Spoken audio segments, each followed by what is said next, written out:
जो झूठ बोलने का जो एक शिगुफा था, वो जनता के मन में जो भ्रम फैलाना था, वो फैलाने में सफल रहा। उस भरोसे की वजह से थोड़ा सा हमें नुकसान हुआ। पार इन्हें इसलिए करना है क्योंकि वे संविधान को बदलना चाहते हैं और उसका यह भी सपना है कि कभी राहुल गांधी इस देश के प्रधानमंत्री बनेंगे। यह सपना है, सपना ही आप इसे समझिए, हकीकत मत समझिए। पहली पार्टी और दूसरी पार्टी में अंतर कितना, ये तो आप मुझे बता दो। ये 240 सीट पाए हैं और ये 99 सीटें पाए हैं। आधी भी सीटें नहीं पाए और इतने उत्साह में हैं।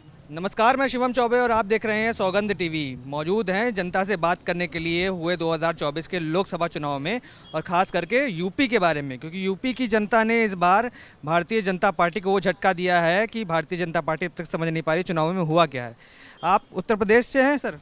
जी, मैं उत्तर प्रदेश के गोरखपुर क्षेत्र यानी महाराजगंज। अरे बाबा जी कहाँ से हैं? बाबा जी कहाँ से हैं? अरे बाबा जी कहाँ से हैं, तो ये भी बताइए कि इस बार तो बाबा जी, आपने मोदी जी के फोटो वाला बैच भी पेन भी रखा है। मैं तो पूछूंगा आपसे कि इस बार उत्तर प्रदेश में क्या हुआ, बाबा जी का जादू काम नहीं करा हुआ? देखिए, ऐसा नहीं है। हमारी भारतीय जनता पार्टी और एनडीए की सरकार तो आपको दिख ही रहा है कि दिल्ली में बन गई है। प्रधानमंत्री जी तीसरी बार प्रधानमंत्री की शपथ ले चुके हैं। और जो आप पूछना चाह रहे हैं कि सीटें कम आई, तो ये सबसे पहले आप जान लीजिए जो सीटें कम आई वो एक्चुअली में विपक्ष, जो झूठ बोलने का जो एक शिगुफा था, वो जनता के मन में जो भ्रम फैलाना था, वो फैलाने में सफल रहा।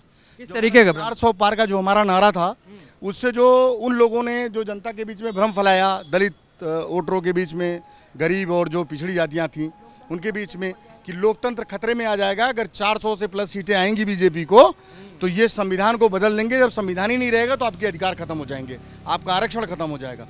इसके वजह से जनता, क्योंकि हमारे यहाँ की जनता बहुत भोली भाली है, पढ़ी लिखी तो है नहीं, उसने जो है इन विपक्षी नेताओं के भाषणों पे और इनके जुमलों पे भरोसा कर लिया। उस भरोसे की वजह से थोड़ा सा हमें नुकसान हुआ और इसके अलावा कुछ नहीं है। ये विपक्ष में कुछ लोगों की आवाज़ आ रही थी कि यूपी में काबा, तो भारतीय जनता पार्टी और बीजेपी ने कहा था यूपी में बाबा का जादू इस बार थोड़ा फीका नजर आया और देखा गया कि अयोध्या जैसी सीट, फैजाबाद की सीट भी बीजेपी हार गई। क्या लगता है अयोध्या में राम मंदिर बनवाने के बाद भी क्यों हार का सामना करना पड़ा?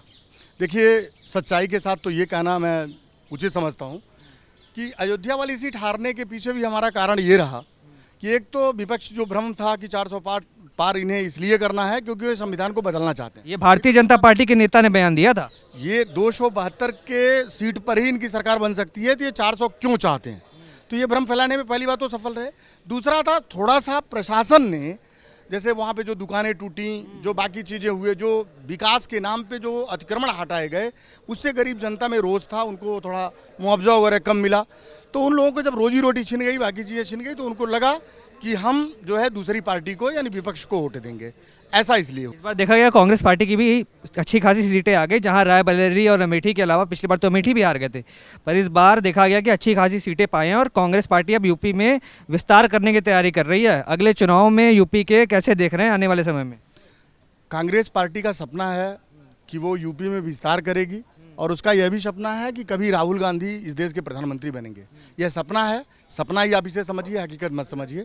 हकीकत यहाँ की जनता या आप भी मुझे नहीं लगता कि इतना यकीन करते होंगे कि यह सपना कभी साकार हो सकता है। अरे राहुल गांधी तो 99 सीटें पाए हैं, दूसरी सबसे बड़ी पार्टी है। या दूसरी सबसे बड़ी पार्टी है, और पहली पार्टी और दूसरी पार्टी में अंतर कितना, ये तो आप मुझे बता दो। ये 240 सीट पाए हैं और ये 99 सीटें पाए हैं। आधी भी सीटें नहीं पाए और इतने उत्साह में हैं। तो आप सोच लीजिए ना, ये अति उत्साह उनके लिए कितना खतरनाक है। मैंने कहा कि भ्रम फैलाने में वो सफल रहे और हमारे कार्यकर्ता उस भ्रम को दूर करने में असफल रहे। हमें पूरी शक्ति के साथ, फिर जागरूकता के साथ हमें जाना पड़ेगा और अब जनता के बीच में जो योगी और मोदी का जो विश्वास है, उस विश्वास को बनाने के लिए हमें प्रयास करना पड़ेगा।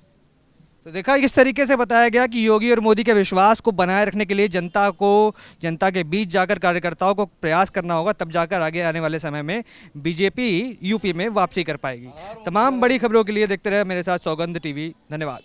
आप देख रहे हैं सौगंध टीवी, सौगंध वतन की।